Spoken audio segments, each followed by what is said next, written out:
आज का पहला प्रश्न है, निम्नलिखित में से दिल्ली का पहला प्रभुता संपन्न सुल्तान कौन था? सही उत्तर है ऑप्शन सी, इल्तुतमिश। दिल्ली का पहला प्रभुता संपन्न सुल्तान इल्तुतमिश था। वास्तव में अगर गुलाम वंश की बात की जाए तो गुलाम वंश का पहला शासक कुतुबुद्दीन ऐबक था, लेकिन कुतुबुद्दीन ऐबक के बारे में खास बात यह है, कुतुबुद्दीन ऐबक ने अपनी राजधानी लाहौर को बनाई थी और वो लाहौर में ही 1206 से लेकर 1210 ईस्वी तक शासन किया। इल्तुतमिश ने दिल्ली को अपनी राजधानी बनाया था, इसलिए दिल्ली का पहला प्रभुता संपन्न सुल्तान इल्तुतमिश को माना जाता है, न कि कुतुबुद्दीन ऐबक को।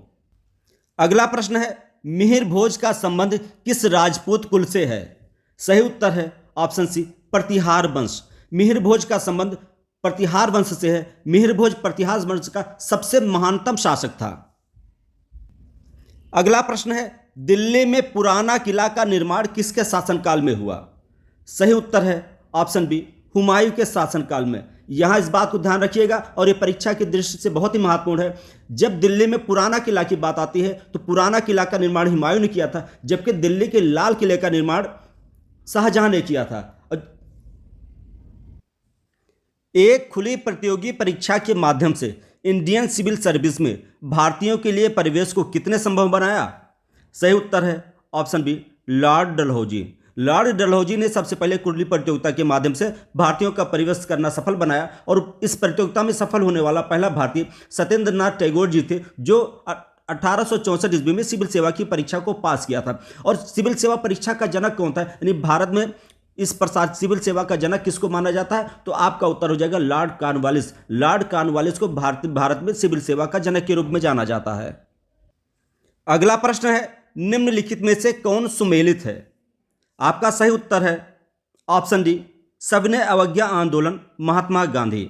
सविनय अवज्ञा आंदोलन जो 1930 ईस्वी में प्रारंभ हुआ था, इसकी शुरुआत महात्मा गांधी ने की थी, जबकि असहयोग आंदोलन ये 1920 ईस्वी में शुरू हुआ था। इसकी शुरुआत फिरोज शाह मेहता के नेतृत्व में न होकर महात्मा गांधी के नेतृत्व में हुई थी। स्वदेशी आंदोलन ये 1905 ईस्वी में हुआ था। इसके प्रमुख नेता थे बाल गंगाधर तिलक, दादा भाई नौरोजी इत्यादि। और स्वराज पार्टी की स्थापना सुभाष चंद्र बोस ने नहीं की थी। स्वराज पार्टी की स्थापना मोतीलाल नेहरू और चित्तरंजन दास जी ने की थी।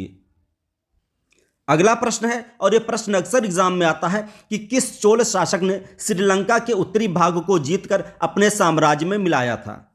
यहां सही उत्तर है ऑप्शन डी, राजराज। राजराज प्रथम पहला चोल शासक था जिसने श्रीलंका के उत्तरी भाग को जीतकर अपने साम्राज्य में मिला लिया था।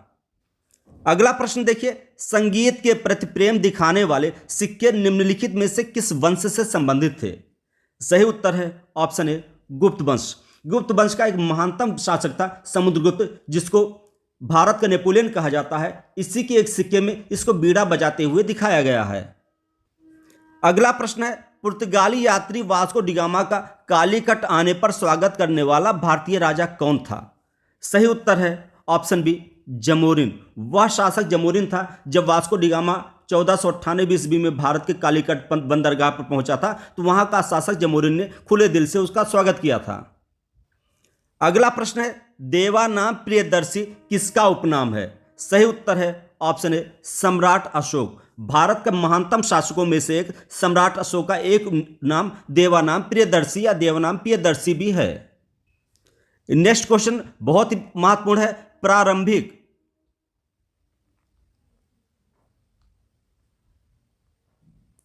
प्रारंभिक बौद्ध धर्म ग्रंथों की रचना किस भाषा में की गई है? सही उत्तर है ऑप्शन बी, पाली भाषा में। जो प्रारंभिक बौद्ध धर्म ग्रंथ थे, इनकी रचना पाली भाषा में की गई थी, जबकि बाद में इन बौद्ध धर्म ग्रंथों की रचना भी संस्कृत भाषा में होने लगी थी, लेकिन शुरुआत में इनकी रचना पाली भाषा में हुई थी। अगला प्रश्न है, छत्रपति शिवाजी से औरंगजेब की ओर से कौन लड़ा था? सही उत्तर है ऑप्शन बी, जय सिंह।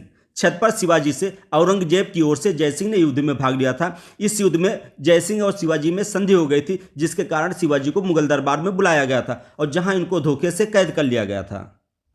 अगला महत्वपूर्ण प्रश्न देखिए, यूनानी शासक सिकंदर के साथ झेलम नदी के तट पर किसका युद्ध हुआ था? सही उत्तर है ऑप्शन बी, पोरस का।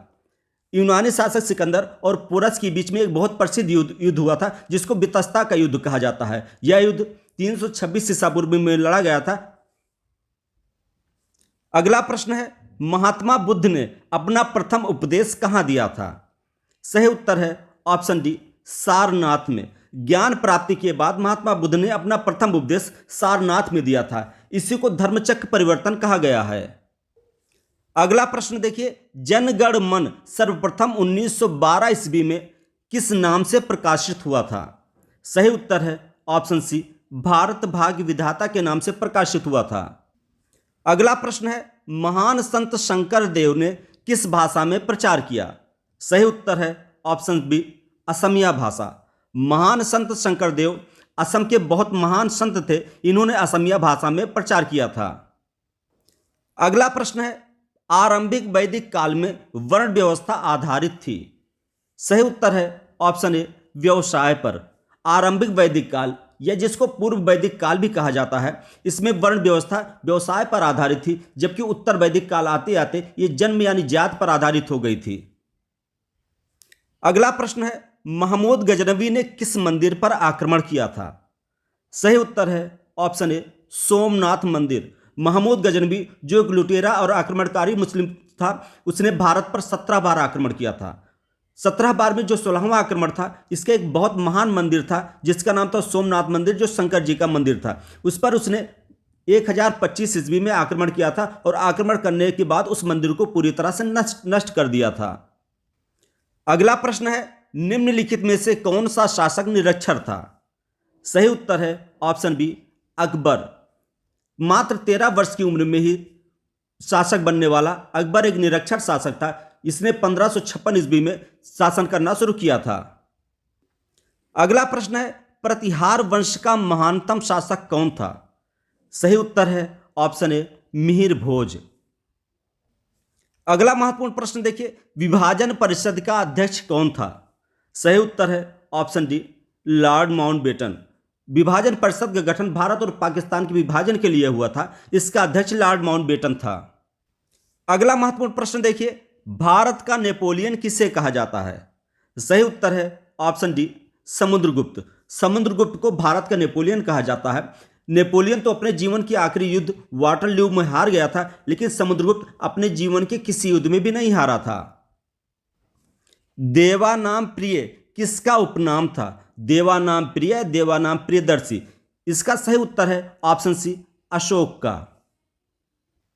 अगला प्रश्न देखिए, बागान मालिकों के अत्याचारों पर आधारित नील दर्पण नाटक किसने लिखा? सही उत्तर है ऑप्शन बी, दीनबंधु मित्र। दीनबंधु मित्र ने ही वो नाटक लिखा था जहां अंग्रेज मालिक जो थे वो बागान के नौकरों पर अत्याचार करते थे। इसी को नील दर्पण कहा गया। और यहाँ दूसरी बात ध्यान रखिएगा, इनका बंकिम चंद्र चटर्जी के बारे में। बंकिम चंद्र चटर्जी ने एक उपन्यास लिखा था आनंद मठ। यह आनंद मठ उपन्यास सन्यासियों के विद्रोह पर आधारित है। यहाँ ध्यान रखिएगा, नील दर्पण उपन्यास नील कर्मचारियों के अत्याचार पर आधारित है, और जबकि आनंद मठ उपन्यास ये सन्यासी विद्रोह पर आधारित है। इसी आनंद मठ उपन्यास से ही वंदे मातरम गीत लिया गया है।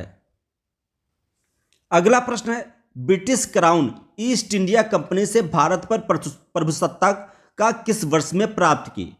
सही उत्तर है ऑप्शन बी, 1858 ईस्वी में। पहले भारत पर ईस्ट इंडिया कंपनी का शासन था, लेकिन प्रथम स्वतंत्रता संग्राम या प्रथम भारतीय स्वतंत्रता संग्राम जो 1857 ईस्वी में शुरू हुआ था, जिसमें अंत में भारतीयों की हार हो गई थी और अंग्रेजों की विजय हुई थी। इस युद्ध के बाद भारत में कंपनी राज पूरी तरह से समाप्त कर दिया गया था और भारतीय सत्ता का हस्तांतरण ब्रिटिश क्राउन को कर दिया गया था। मोहनजोदड़ो का स्थानीय नाम क्या था? सही उत्तर है ऑप्शन ए, मृतकों का टीला। यह प्रश्न अक्सर ही पूछा जाता है, मोहनजोदड़ो का नाम क्या था? तो मोहनजोदड़ो का स्थानीय नाम मृतकों का टीला था।